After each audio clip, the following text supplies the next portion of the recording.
At 8:30 a.m., New York City moved through a normal Tuesday morning. Weather conditions were clear, commuter activity was routine, and national broadcasts continued without interruption.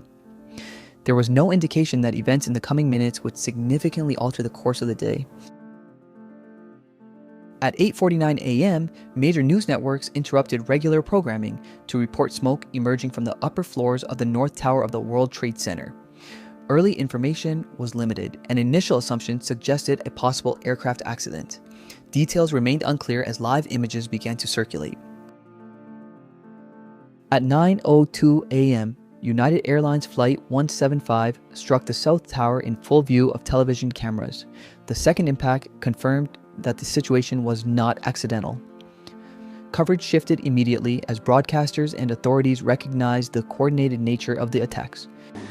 Two airplanes have crashed into the World Trade Center in an apparent terrorist attack on our country.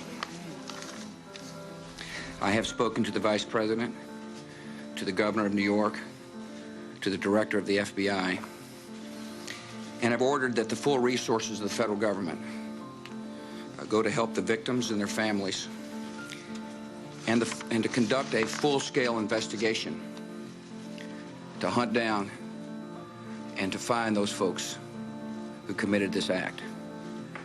Terrorism against our nation will not stand. And now, if you join me in a moment of silence. At 9:41 a.m., a third aircraft struck the Pentagon in Arlington, Virginia. Smoke rose from the western side of the building as emergency response units arrived. With confirmed incidents in both New York and Washington, D.C., the scale of the attacks became national in scope. We wonder if that was something that ultimately... At 9:58 a.m., the South Tower of the World Trade Center collapsed after burning for less than an hour. The structural failure produced extensive dust clouds and reduced visibility across lower Manhattan. The collapse represented a major escalation in the unfolding events. At 10:03 a.m., United Airlines Flight 93 crashed in a field near Shanksville, Pennsylvania. Subsequent investigations concluded that passengers, having learned of the earlier attacks, attempted to retake control of the aircraft. The intervention prevented the plane from reaching its intended target, believed to be a federal building in Washington, D.C. At 10:28 a.m., after burning for over an hour, the North Tower collapses. A massive dust cloud engulfs lower Manhattan as emergency personnel and civilians flee the area. At 10:53 a.m., New York officials declare a citywide state of emergency. All available fire, police, and medical units are mobilized as authorities begin rescue and evacuation operations. At 11:26 a.m., the FAA imposes a national ground stop, halting all civil aviation across the United States. This unprecedented measure clears American airspace as officials attempt to assess the scope of the threat.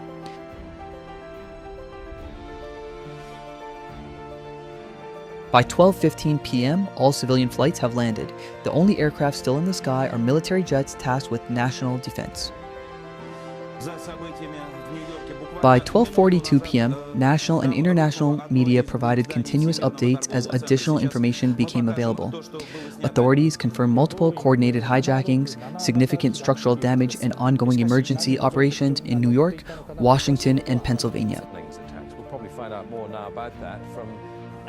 We were looking at the fire from a distance, and then we saw a few bodies, people just flying out the window.